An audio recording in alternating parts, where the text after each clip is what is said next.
Así que, por eso, lo que yo quiero hoy es entender cómo... Cierren la puerta, por favor, porque se nos entra el ruido y no creo que vaya a participar de la clase el ruido. Entender cómo actúan los fármacos en los pulmones, pero no solamente eso, yo les voy a dar cómo llegan los fármacos a los pulmones, porque eso también es importante, y entender la acción de los fármacos que actúan en el asma, en la enfermedad pulmonar obstructiva crónica y sobre todo también en la hipertensión pulmonar. Hay otros fármacos que, si bien se administran por la vía pulmonar, no están dirigidos a las enfermedades pulmonares, ¿sí? Como por ejemplo los anestésicos, los gases anestésicos. Por eso no tiene sentido tratarlos el día de hoy, aun cuando su farmacocinética depende de la fisiología respiratoria. Pero eso se lo vamos a dejar al especialista anestesiólogo, y no nos metamos ahí. Por otro lado, al oxígeno habría que considerarlo también como fármaco, ¿sí? Las enfermedades respiratorias, por supuesto que alteran la capacidad del organismo para poder recibir el oxígeno, pero lo que nosotros buscamos con el oxígeno no es tratar la enfermedad respiratoria, sino tratar de alguna manera de mejorar la hipoxia tisular, que es consecuencia de la enfermedad pulmonar. Ahora, el oxígeno se administra por distintos dispositivos para lograr fracciones inspiradas que van desde el 21% o más, dependiendo del dispositivo, pero también se aleja un poquito del objetivo de esta clase, y no me cabe la menor duda que cuando ustedes terminen su carrera como profesionales kinesiólogos van a saber más de administrar oxígeno que cualquiera, ¿sí? Porque desde el punto de vista de la kinesiología respiratoria, la instalación y conexión de respiradores y todo es parte de su propio campo laboral, ahí lo van a saber mejor que esto. Por lo demás, también el kinesiólogo respiratorio tiene que ver mucho con todas estas enfermedades en lo que a la kinesioterapia respiratoria se refiere, y por lo tanto ahí es donde radica la importancia de conocer la farmacología de los broncodilatadores, de los antiinflamatorios respiratorios y de los vasodilatadores arteriales pulmonares. Entonces, ¿cómo podemos nosotros hacer que un fármaco llegue a su sitio de acción? ¿Cuál es el pulmón? Puede ser por la vía inhalada, por la vía oral o por la vía parenteral, dependiendo de las circunstancias. La vía inhalada es la preferida, ¿ya?, para el tratamiento de la mayoría de las enfermedades respiratorias. Es inmediata, llega directamente a su receptor, no tiene que pasar los procesos de absorción y distribución. Generalmente, cuando eso se aplica, entonces estamos hablando de que la terapia inhalada es una terapia tópica, como la terapia que se utiliza para llevar un medicamento a la piel, ¿sí? Tienes una afección dermatológica, te aplicas una crema, una pomada, porque es ahí donde quieres que actúe el fármaco, por eso se dice tópico, ¿cierto? Ahora, yo no puedo tomar un hisopo y meterlo a la tráquea y al bronquio porque sería muy doloroso, ¿sí? Pero sí me valgo del principal elemento del órgano, que es la movilización del aire, y lo hago vía aerosol. De manera que esta vía, nosotros encontramos ahí que es la única forma de administrar las cromonas, cromoglicato de sodio, en Chile no existen, pero que en otros países sí los hay, y los fármacos anticolinérgicos. Y desde ya lo adelanto. ¿Por qué Los fármacos anticolinérgicos, porque los fármacos anticolinérgicos disponibles para enfermedades pulmonares como el asma están en una formulación que no se absorbe. Por lo tanto, es tópico total, ¿sí?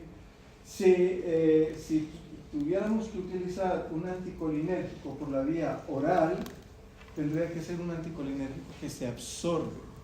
Y ese anticolinérgico que ingresa al sistema es un anticolinérgico que va a producir una cantidad enorme de reacciones que yo les voy a describir ahora.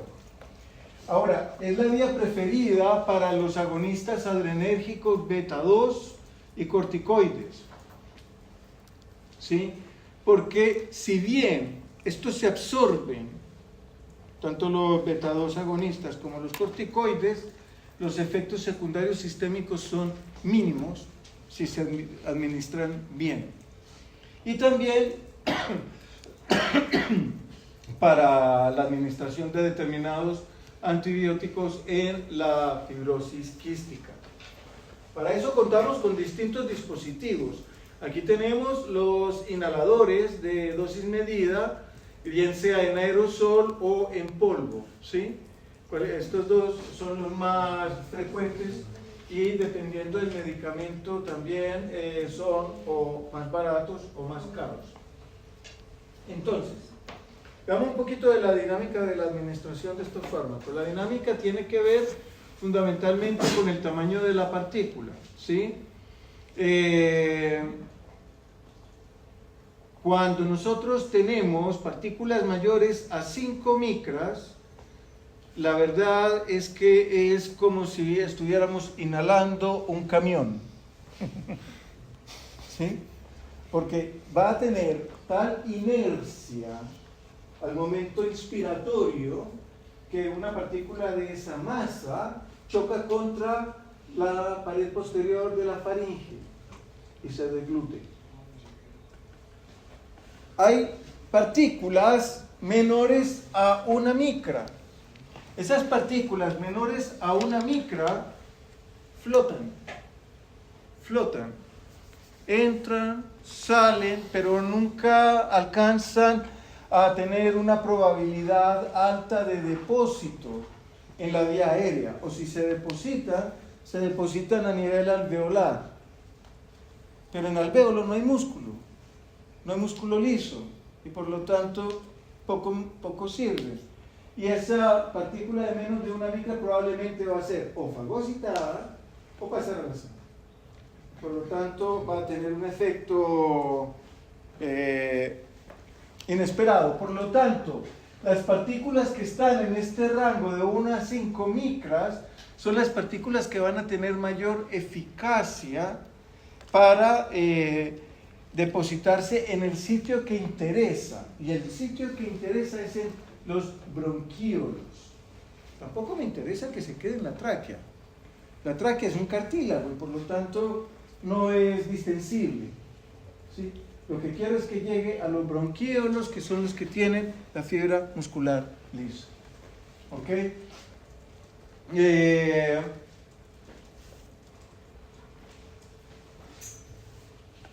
Así que nosotros contamos con distintos dispositivos. El más frecuente es el inhalador de dosis medida, ¿sí? Que tiene ventajas y desventajas, como lo que señala esta gráfica, ¿sí? Porque aproximadamente el 80-90% de este aerosol se va a deglutir porque son partículas mayores de 5 micras, ¿sí? Algunos de estos podrían ir al sistema y generar efectos secundarios, pero la mayor parte es metabolizado en hígado, ¿sí? El 10 al 20% de lo inhalado llega a los pulmones. Esto puede aumentar o disminuir siempre y cuando se cuente con una técnica adecuada. Y esa es la principal desventaja de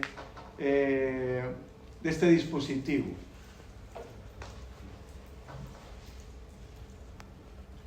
Por otro lado están estos aparatos que son los nebulizadores, ¿sí? Estos existen como inhaladores presurizados de dosis medida, como vaporizadores asociados a cámaras especiales, y por el otro lado están los inhaladores de polvo seco. Tienen el inconveniente de que son muy irritativos, ¿sí? Entonces generan mucha tos y eso elimina la adhesión del paciente. Y dentro de los inhaladores de dosis medida tenemos estas cámaras espaciadoras que facilitan la técnica y por lo tanto hace que el inhalador de dosis medida pueda aumentar la cantidad de partículas que llegan al bronquíolo y evitando la deglución de estas partículas de más de 5 micras. La cámara espaciadora lo que hace es que el paciente respire normalmente, no tiene que sincronizar la mano con el diafragma. Imagínense ustedes un paciente de 80 años, disneico, y usted le tiene que decir, a ver, coordínese. Primero, no sabe qué es el diafragma y está tan asfixiado que no le importa, ¿sí? Sin el espaciador también pueden pasar errores técnicos, como los que yo he observado en algunos pacientes que se disparan en la cara, ¿sí? Se disparan y después se inhalan. Ya, eso untado todavía no se ha demostrado que sirve, ¿sí? O para pasar piola lo hacen así, ¿sí? Y al disparar así todo termina en los ojos, no, en la parte del paladar, del glúteo, no llega a nada, ¿sí? Entonces hay que poner una inclinación especial, tomar 2 inspiraciones, expirar, disparar, inspirar. Imagínense eso en un niño de 5 años. Nadie le enseña eso, ¿sí? Y la mamá se angustia tanto que le dispara en la cara. Entonces con el inhalador, con el espaciador, se dispara, se respira normalmente, con disnea o no, y las partículas más grandes caen al piso de la cámara y solamente se van a inhalar las partículas que queremos que lleguen al bronquiolo. Con los nebulizadores, la verdad es que el nebulizador es una estrategia que se utiliza asociado a una oxigenoterapia. Generalmente es una estrategia que usamos en un servicio hospitalario, urgencias, UTI, etc. El problema de los nebulizadores es que usted nunca sabe cuál es la verdadera proporción de gotitas que recibe el paciente, ¿sí? Y la mayor parte de la dosis se dispersa en forma de grandes gotas, que es lo que uno ve normalmente, porque estos nebulizadores hacen nubes, por eso se llama nebulizador, ¿sí? Y el paciente queda sumergido en una nube y ahí pues va a ir respirando partículas de distintos tamaños. Son menos eficaces que los inhaladores de dosis medida y además de que requieren instalación de oxígeno, son aparatos relativamente grandes. Imagínense que esto no es para transportarlo en la micro, ¿sí o no? Por lo tanto, se recurre cada vez más a este dispositivo que es el que ha demostrado tener más eficacia para la terapia inhalada. ¿Se comprende, cierto? ¿Ah? Aquí no hay como mucho donde perderse. Bien, entonces hablemos ahora sí de los fármacos que vamos a administrar por estas vías. Hablemos de los agonistas adrenérgicos beta, que son los denominados simpático-miméticos, que han demostrado ser los más eficaces en la terapia sintomática del asma. Terapia sintomática. La sintomatología es, a ver, lo que pasa es lo siguiente: el asma, como ustedes ya han visto, es una enfermedad inflamatoria, ¿sí o no? Y es a través de ese proceso inflamatorio que, de manera reactiva, la fibra muscular lisa se contrae, ¿ok? Esa contracción de la fibra muscular es la que disminuye el diámetro, dificultando el paso del aire, pero además esa enfermedad inflamatoria con la contracción de la fibra muscular lisa se acompaña de edema de la vía aérea, producto del proceso inflamatorio, remodelación endotelial, etc.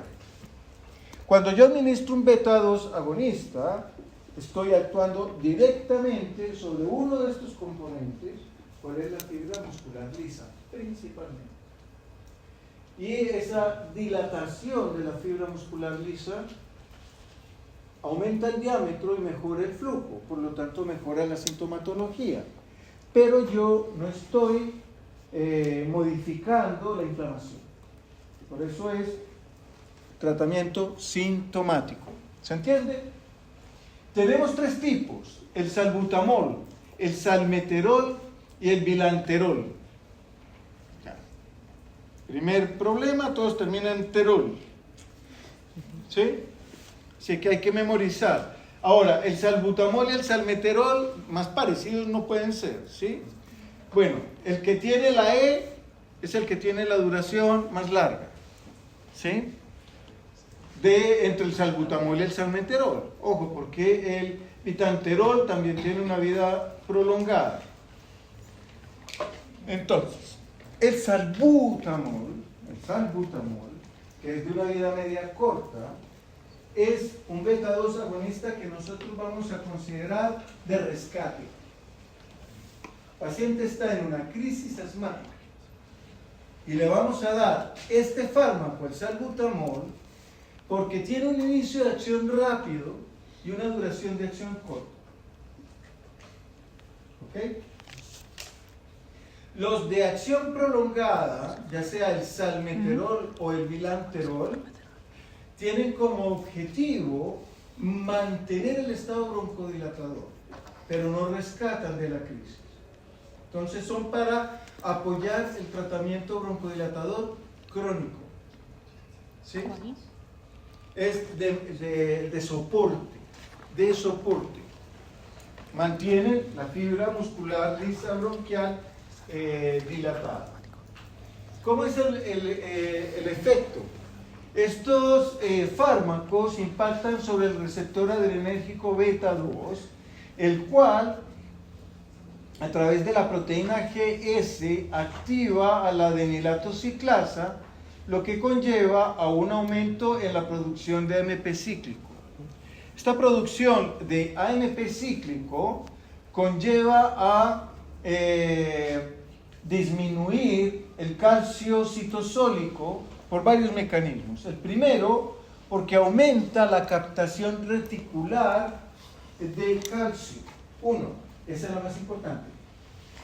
Dos, aumenta la salida de calcio y disminuye el ingreso de calcio a través de canales de calcio ubicados en la membrana del músculo liso. Y tres, aumenta el influjo de potasio de manera que tiende a hiperpolarizar a la fibra muscular. La fibra muscular hiperpolarizada se relaja y no hay calcio. Entonces la maquinaria contráctil no funciona, por lo tanto hay relajación. Cuando yo le aplico salbutamol, el salbutamol llega, pega y se va. ¿Sí? Pega y se va. Por eso tiene una duración de acción corta. ¿Ok? El salmeterol y el bilanterol quedan disueltos en la membrana plasmática y de repente vienen y pegan y se van y se sueltan. No es que se quede pegado al receptor, atención con ese detalle, no se queda pegado al receptor, sino que está más tiempo cerquita al receptor para pegarle. ¿Ok? El salbutamol llega, pega y sale y se va y no volvió. Podemos decir que el salmeterol volvió. ¿Sí? Por eso es de vida media prolongada. ¿Se entiende? Ahora, ¿por qué es importante que no se quede pegado al receptor? Y eso es porque si se queda pegado al receptor, como ocurre con cualquier otro tipo de agonista, el receptor se fosforila. ¿Por qué? Porque la célula tiene que prevenir la activación permanente del receptor, porque para la célula eso es dañino. ¿Sí? Esto se hace porque cuando se activa GS, además de activar adenilato ciclasa, se activa una proteína reguladora que ustedes seguramente han oído mencionar, que es una arrestina, que para el caso de los receptores adrenérgicos beta, pues se llama beta-arrestina. Arrestina por arrest, por detención, por parar, ¿sí? Entonces, ¿qué pasa si yo utilizo permanentemente el salbutamol? Es decir, si el paciente cada 2 horas está disparándose salbutamol, además de que le va a dar una taquicardia brava, ¿sí? Va a dejar de funcionar el efecto broncodilatador y va a recaer. Y ahí entonces, es decir, se volvió resistente al broncodilatador. Eso se llama taquifilaxia. El fenómeno por el cual el efecto del agonista desaparece sobre su receptor rápidamente, y ahí está la palabra clave, rápidamente, se llama taquifilaxia. Cuando el efecto se instala lentamente, se llama tolerancia, que es, por ejemplo, cuando una persona toma opioide y lentamente va requiriendo aumentar la dosis. ¿Por qué? Porque es tolerancia. No es taquifilaxia. Con el beta-agonista de acción corta, si se usa permanentemente, se va a producir taquifilaxia. Con estos dos no se produce taquifilaxia porque la mayor parte del tiempo está por ahí el fármaco flotando en la membrana plasmática, pero no está tocando al receptor. ¿Sí? ¿Se comprende? Entonces, rescate crónico. ¿Ya? Ahora, otras acciones que los beta-2 agonistas pueden ejercer, que son de menos importancia clínica, es disminuir la liberación de mediadores broncoconstrictores, pero la verdad es que como efecto antiinflamatorio es insignificante, ¿sí? Y disminuir la liberación de neurotransmisores broncoconstrictores como acetilcolina, que podría también tener algún efecto, ¿sí? Por la modulación que el betamimético podría tener en prerreceptores autonómicos, ¿sí? Pero el efecto principal es el que yo les acabo de describir.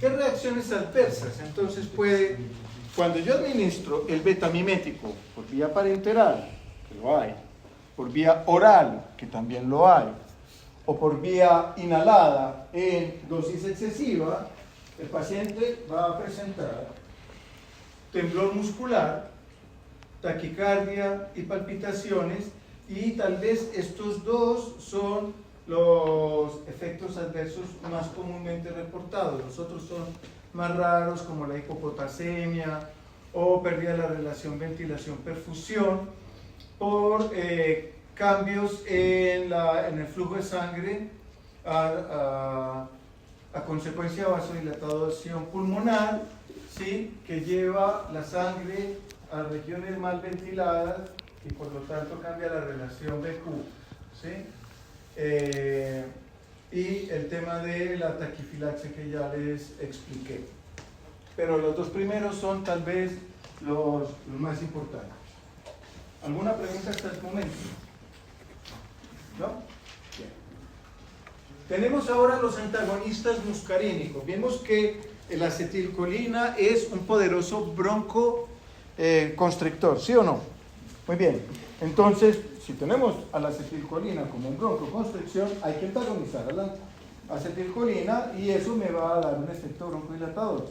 Así, derechito y sin muchas neuronas muertas en el camino.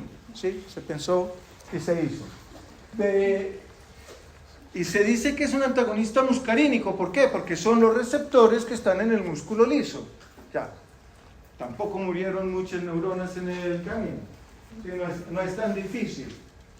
Por otro lado, van a reducir la producción de moco bronquial. Ya, eso es un poquito más de rebuscado. ¿Sí o no? ¿Por qué?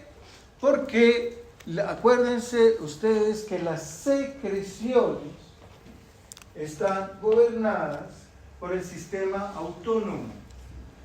Las secreciones aumentan y me refiero a las secreciones en general, aumentan con la estimulación parasimpática y disminuyen con la estimulación simpática. Por eso, cuando uno tiene una hiperactividad simpática, a uno se le seca la boca. ¿Sí? En cambio, si uno está tranquilo, relajado, con un parasimpático gobernante, además de producirte mucho sueño, te produce salivación. ¿Por qué? Porque generalmente eso se asocia a comer. ¿Sí? Salivación. Pero en términos generales también todas las glándulas exocrinas tienden a aumentar su producción durante la estimulación parasimpática. Lo mismo pasa entonces con la producción de moco bronquial. Y si yo bloqueo a estos receptores muscarínicos, pues disminuyo la producción de moco bronquial. ¿Ok? Y esta reducción de la producción de moco bronquial contribuye a aumentar el diámetro de la vía aérea. ¿Se entiende? Muy bien.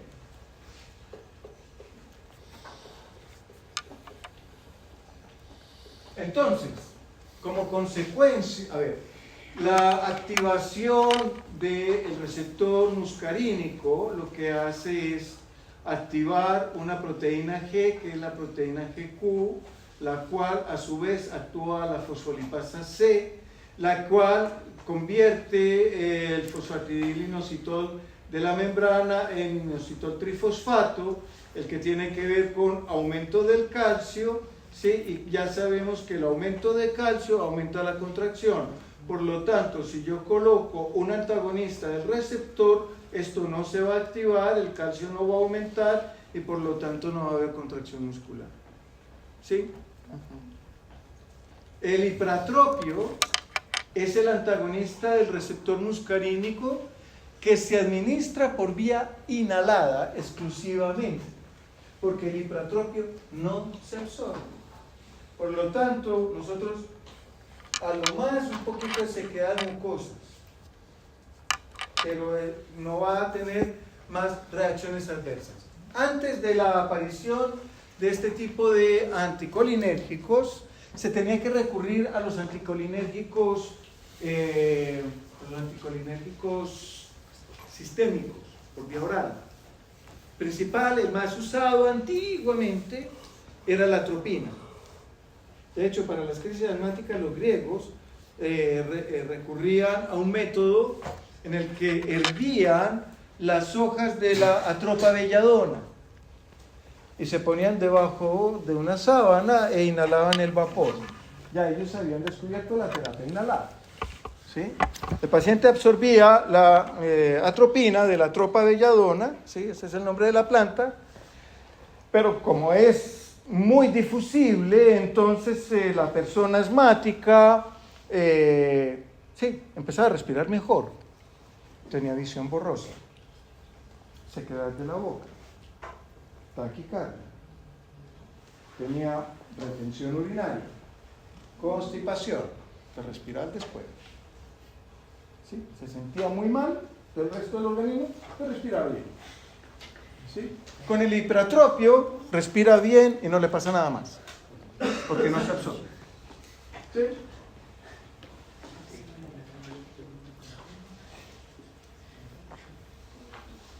Acá dice que son menos eficaces en el asma.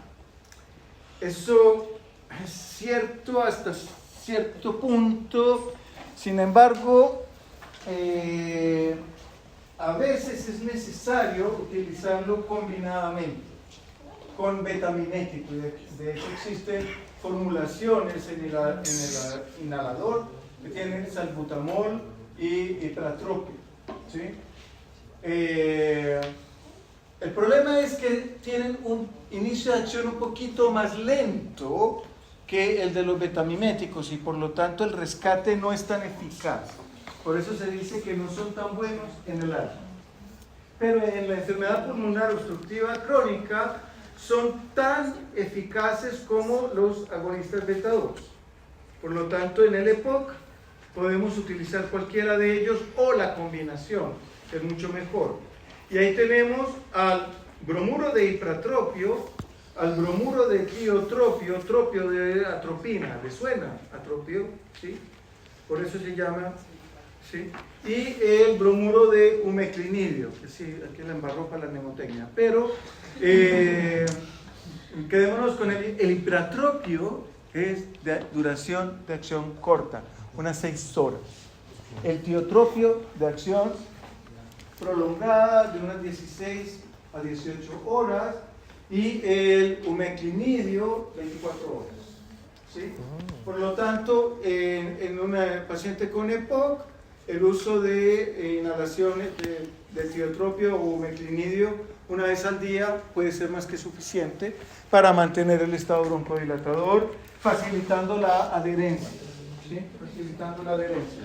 Ninguno de ellos tiene reacciones adversas muy importantes. Entonces, nosotros encontramos que a través del agonismo beta 2 o a través del antagonismo muscarínico, modificamos la actividad la producción de AMP cíclico e indirectamente la producción de calcio. Pero esta relación del funcionamiento del AMP cíclico y por lo tanto la actividad broncodilatadora de este mediador también puede aumentarse inhibiendo su degradación.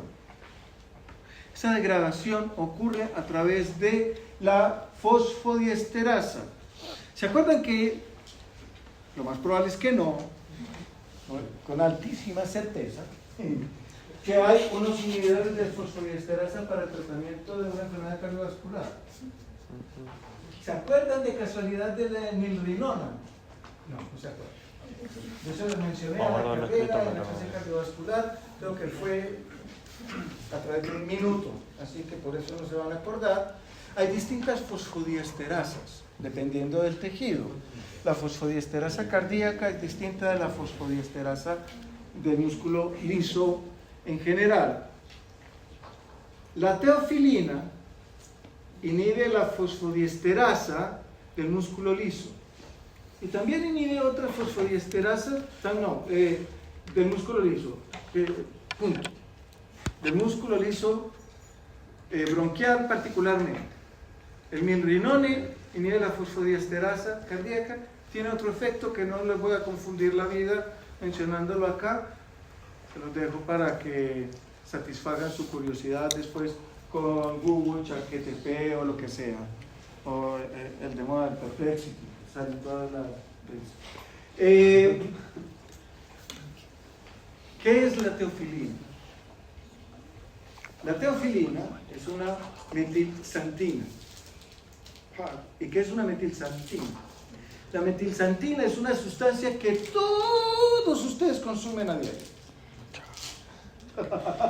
Se asustó. La cafeína. Esa es una... ¿sí? Y si la cafeína está en el café, la teofilina está en el té. Muy bien. El té también tiene una alta cantidad de cafeína, ¿sí? Pero también tiene esto. Ahora, no vamos a usar el té en un paciente asmático como terapia natural, porque necesitaría por lo menos 4 o 5 litros de té, ¿sí? Ojo, la teofilina es antagonista de la adenosina, ¿sí? Y al ser antagonista de la adenosina, produce vasodilatación de la arteria renal, por lo tanto, aumenta el flujo sanguíneo hacia el glomérulo y aumenta la eliminación urinaria y disminuye el reflejo túbulo-glomerular y por lo tanto, como no hay adenosina para esa vasoconstricción, orina y orina. Y eso explica por qué todos ustedes cuando desayunan un cafecito negro, a eso de las 10 de la mañana todos terminan yendo al baño a orinar. Por esa misma razón. Por lo tanto, no vamos a recurrir a la terapia natural para el tratamiento del asma con 4 litros de teofilina en el paciente asmático, que lo vamos a mantener en el baño. ¿Cierto? Hay otro problema además, es que la teofilina y la cafeína también en su momento son estimulantes en el sistema nervioso central, ¿sí o no? Y eso aumenta el input del centro respiratorio. Y por eso la teofilina, por ejemplo, se utiliza también en la apnea del recién nacido para estimular el centro respiratorio. ¿Ok? Pero dosis excesivas, y la verdad es que no tan excesivas, de teofilina pueden producir convulsiones y arritmias cardíacas. Y cuando digo no tan excesivas, es porque el índice terapéutico de la teofilina es muy estrecho. 15 a 30 microgramos por ml. Que eso es estrechito. Con un aumento ligero de la dosis, llego rápidamente al límite superior, donde puedo producir convulsiones y arritmias y muerte. ¿Sí? Por eso la teofilina hoy en día sirve solamente para poder ilustrar el efecto de la teofilina en la clase de broncodilatadores para ustedes. Pero hoy día se reserva como fármaco de tercera o cuarta línea en el tratamiento del asma, porque es difícil de usar, reacciones adversas, etcétera, etcétera, etcétera. Teofilina, broncodilatador que actúa inhibiendo la fosfodiesterasa, lo que aumenta el AMP cíclico, produciendo un efecto broncodilatador. Eso es lo que a broncodilatación se refiere. Pero, como les decía, el asma es una enfermedad inflamatoria. Y por ello, entonces nosotros tenemos que ir a ese elemento fisiopatológico y modificarlo. ¿Y con qué lo puedo modificar? Con los corticoides. Los corticoides son agentes antiinflamatorios por excelencia, ¿sí? Ellos actúan a través de esta ruta, que es la ruta de este factor de transcripción denominado NF-κB, no es kappa beta, es kappa B, ¿sí? La única letra griega es la kappa, y que cuando llega el estímulo inflamatorio, este NF-κB se activa, van estas dos subunidades al núcleo y se produce la transcripción de genes inflamatorios, citoquinas, moléculas de adhesión, fosfolipasa A2, etc. Los glucocorticoides, por el contrario, a través del receptor citosólico glucocorticoide, migra a el núcleo y ahí en el elemento de respuesta a glucocorticoides se va a producir el efecto contrario, es decir, inhibir la transcripción de genes inflamatorios. Y no solamente inhibe la transcripción de estos genes inflamatorios, sino que además disminuye la proliferación de células inflamatorias tipo linfocitos, ¿sí? Linfocitos T sobre todo, pero también algunos linfocitos B. También disminuye la expansión de basófilos y eosinófilos y por lo tanto disminuye la disponibilidad de eosinófilos para la liberación de mediadores inflamatorios broncoconstrictores como histamina, y de esa manera entonces vamos a tener un efecto bastante grande donde disminuye el número de eosinófilos, disminuye la proliferación de linfocitos, disminuyendo la producción de citoquinas, también disminuye la cantidad de mastocitos, porque estos fármacos disminuyen la proliferación celular a nivel de la médula ósea, ¿sí? Además, disminuye el número de células dendríticas y de macrófagos. Por otro lado, los corticoides no solamente influyen en esta línea inmunológica, sino que también actúa a otros niveles celulares. Disminuye la producción de mediadores inflamatorios propios de las células epiteliales, también disminuye la producción de moco, disminuye la remodelación de la fibra muscular lisa, bronquial, ¿sí? Y finalmente también tiene la capacidad de disminuir la producción de moco. Por eso, entonces, el corticoide es el elemento central en el tratamiento del asma, ¿sí?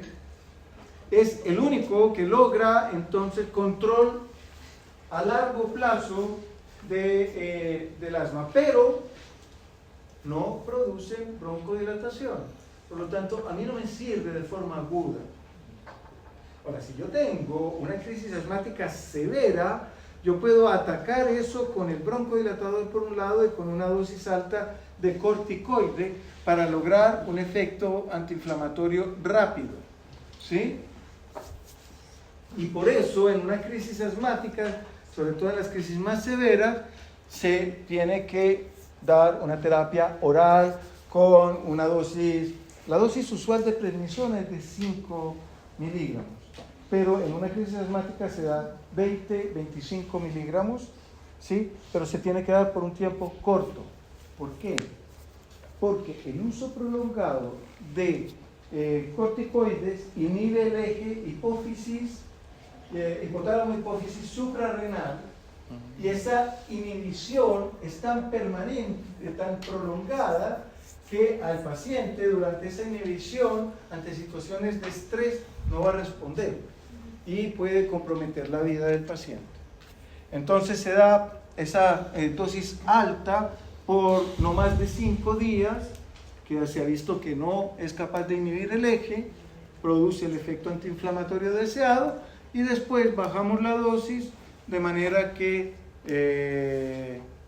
no influya en el eje. Y la única manera en que yo no influyo en el eje es administrándolo tópicamente con alguno de estos: budesonida, fluticasona, mometasona y beclometasona. Ya, no hay mnemotecnia. ¿Sí? Son antiinflamatorios, sí. No, porque es que la budesonida no termina en zona. Zona y budesonida.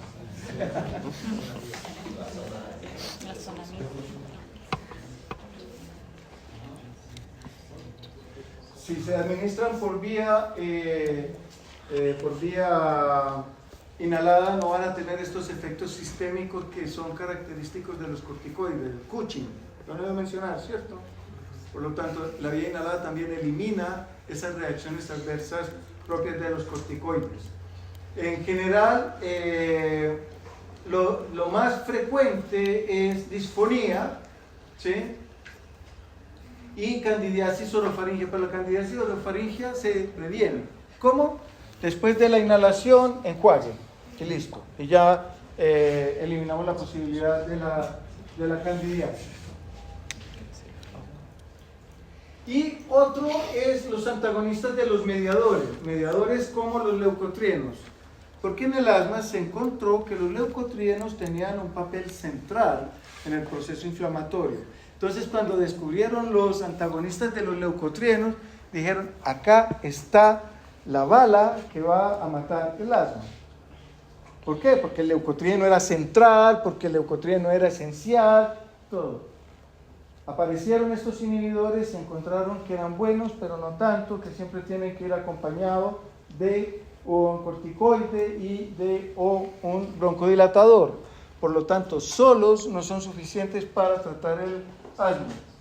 Se dan por la vía oral, no son inhalados, se dan por la vía oral, Y los que nosotros encontramos son los antagonistas de los receptores LT1 de leucotrienos, como el montelukast. Montelukast, ¿sí? Ese es el que se utiliza. Antihistamínicos, lo menciono acá. ¿En el asma tienen algún efecto los antihistamínicos? No, ninguno. Aun cuando hay un componente alérgico, la histamina puede tener un papel clave, pero son los leucotrienos los mediadores esenciales en esa asma alérgica y por lo tanto los antihistamínicos no tienen utilidad. ¿Sí? ¿Queda claro eso, cierto? No, tienes para las... No, se la pongo para las... Y finalmente, para estos casos donde la cosa no funciona, para estos casos donde a pesar de estar enfrentándolo con un montelukast asociado a un corticoide, asociado a un beta mimético de acción prolongada, no estábamos teniendo efecto, entonces vamos con la terapia biológica. La terapia biológica fundamentalmente hoy día está orientada a administrar anticuerpos contra inmunoglobulina E, de manera que la neutraliza antes de que llegue al eosinófilo, antes de que llegue al basófilo, con omalizumab. También tenemos estos otros anticuerpos monoclonales, interleuquina 5 o su receptor, ¿sí? Que lo que tiende es a producir una apoptosis de eosinófilos para reducir entonces la inflamación eosinofílica, y este antagonista del receptor de interleuquina 4 que reduce la necesidad de corticoides orales en pacientes que son dependientes de corticoides. Así que ese es el avance más importante que se ha hecho respecto al tratamiento del asma, sobre todo del asma alérgica, ¿sí? Que es la que casi siempre se asocia a estas asmas de difícil tratamiento, a la que se denomina asma perenne, ¿sí? El paciente no mejora con nada a lo largo del año.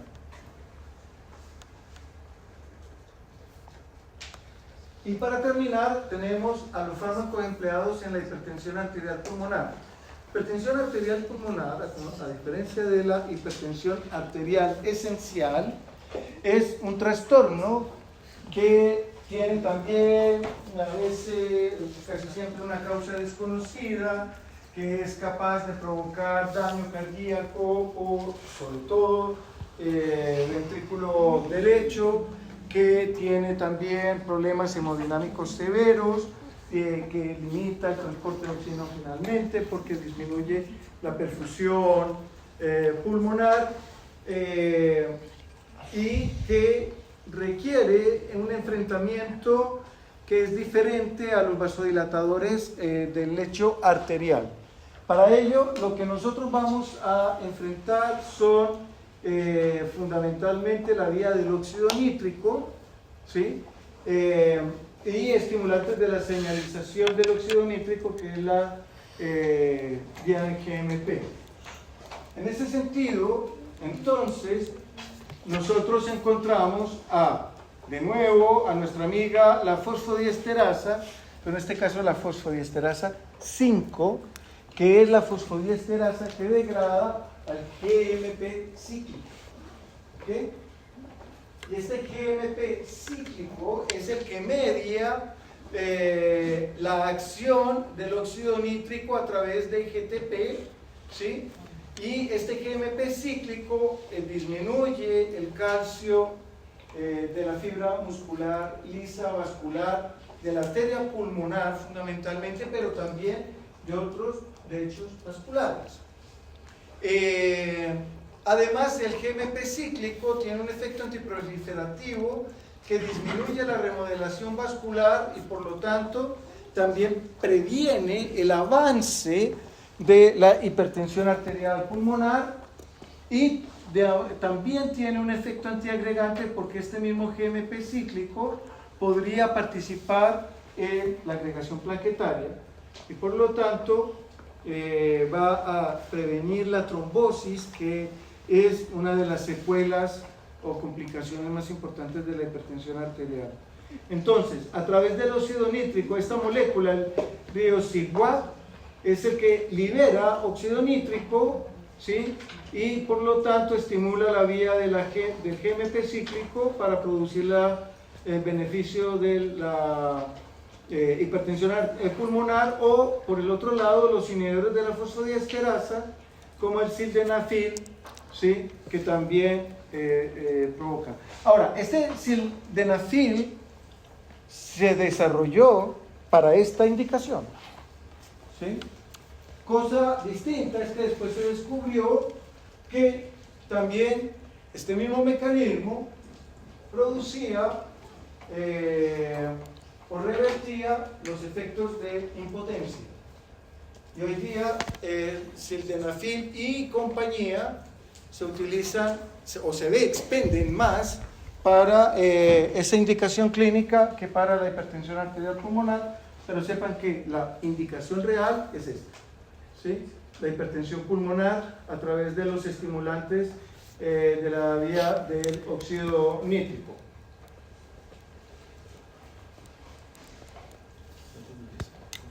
Ahora, la vasodilatación también depende de no solamente de el óxido nítrico como mediador, sino que también de otras sustancias como las prostaglandinas.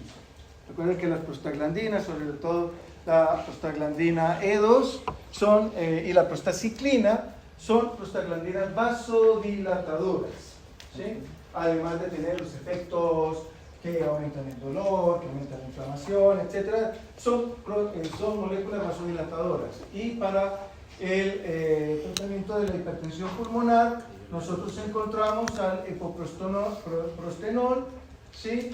Pero que por tener una vida media muy corta, se da sobre todo por la vía inhalada y se da como en el contexto de mantención, mientras se corrige la causa o se empieza a funcionar con otro medicamento, como un rescate, ¿sí?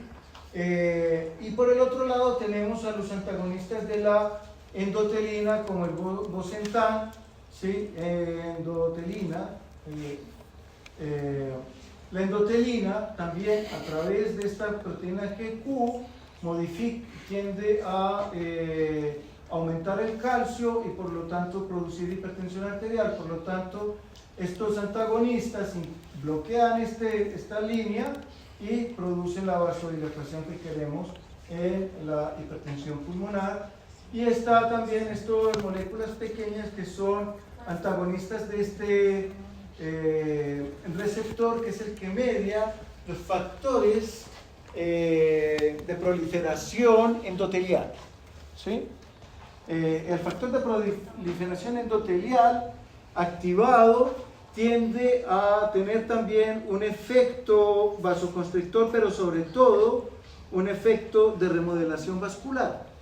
Y con el imatinib yo bloqueo este receptor y por lo tanto disminuyo la remodelación vascular, atacando también otro de los elementos involucrados en la hipertensión arterial pulmonar. Voy muy rápido, ¿cierto? Porque los veo así como... ¿Vieron fisiopatología de la hipertensión pulmonar? Sí. Entonces me entendieron todo. Hasta las mentiras que... ¿Sí? ¿Hay alguna pregunta? Sí, cuénteme. Hay una pregunta respecto a la proteína que atrapaba la restina. No me quedó claro cómo funcionaba. La restina es una molécula que a través de la proteína GS va a ser fosforilada. Y esa fosforilación la activa.